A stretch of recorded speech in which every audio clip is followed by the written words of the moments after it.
రైతు సమస్యలపై మహారాష్ట్ర అసెంబ్లీలో ప్రభుత్వాన్ని విపక్షాలు నిలదీశాయి. లాతూరు రైతు కాడెద్దుగా మారిన వైనంపై రాహుల్ గాంధీ తీవ్ర ఆవేదన వ్యక్తం చేశారు. రాష్ట్రంలో వందలాది మంది రైతులు ఆత్మహత్యలు చేసుకుంటున్నప్పటికీ మహాయుతి సర్కార్ ముద్దునిద్రపోతోందని మండిపడ్డారు. మహారాష్ట్రలో అన్నదాతల సమస్యలపై మహాయుతి సర్కారును అసెంబ్లీ లోపల బయట విపక్షాలు నిలదీశాయి. రాష్ట్రంలో గత 3 నెలల్లో 767 మంది రైతులు ఆత్మహత్యలు చేసుకున్నారని, అయినప్పటికీ రైతు సమస్యలు పరిష్కరించడంలో కేంద్ర రాష్ట్ర ప్రభుత్వాలు విఫలమయ్యాయని కాంగ్రెస్ నేత రాహుల్ గాంధీ తీవ్ర విమర్శలు చేశారు. పంటకు కనీస మద్దతు ధర లభించక అప్పుల భారంతో రైతులు ఆత్మహత్యలు చేసుకుంటున్నారని ఆవేదన వ్యక్తం చేశారు. महाराष्ट्र में किसानों को बर्बाद किया जा रहा है, किसानों को आत्महत्या करने के लिए बाध्य किया जा रहा है। यह सच है कि राहुल जी ने जो बात कही है, लेकिन वो जो आंकड़ा सरकार की तरफ से आया है वो आंकड़ा कम है।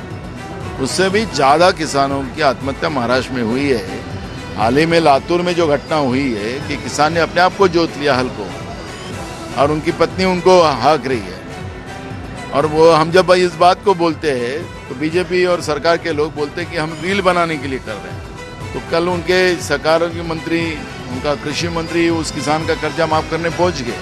आज के पेपर और टीवी में हम देख रहे। तो क्या महाराष्ट्र के किसानों ने क्या अपने आप को जोत लेना चाहिए, तब ये सरकार के लोग जाएंगे और उनका कर्जा माफ करेंगे? क्या उनको मदद करेंगे? సాగులో నష్టాలు, ఆపై ఆర్థిక ఇబ్బందులు, ఏం చెయ్యాలో తెలియని రైతు తానే కాడెద్దుగా మారిన వైనం మహారాష్ట్ర అసెంబ్లీని కుదిపేసింది. ఎద్దులు కొనలేక, ట్రాక్టర్కు ఖర్చు పెట్టేంత ఆర్థిక స్తోమత లేక వృద్ధ రైతు దంపతులు తమ పొలాన్ని తామే దున్నుకుంటున్నారు.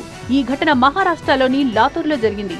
రైతు కాడెద్దుగా మారగా రైతు భార్య నాగలి పట్టుకుని సాయం చేస్తున్న వీడియో సంచలనం రేపింది. రైతు దంపతుల కష్టాన్ని చూసిన జిల్లా అధికారులు వెంటనే స్పందించారు. ప్రత్యేక టీంని ఏర్పాటు చేసి ఆ రైతుకు తక్షణ సాయం అందించేందుకు ఏర్పాట్లు చేయాలని ఆదేశించారు లాతూరు కలెక్టర్ శిల్పా కర్మార్కర్. కలెక్టర్ ఆదేశాలతో వెంటనే రైతు ఇంటికి వెళ్లిన అధికారుల బృందం సమస్యలపై ఆరా తీశారు. ప్రభుత్వం తరపున రైతుకు విత్తనాలు, ఎరువులు అందించామని, అలాగే సాగులో జరిగిన నష్టానికి సంబంధించిన పరిహారం కూడా ఇచ్చామన్నారు కలెక్టర్. అయితే ప్రభుత్వ నిర్లక్ష్యంతోనే రైతులు ఇలాంటి కష్టాలు పడుతున్నారని విపక్షాలు మండిపడుతున్నాయి.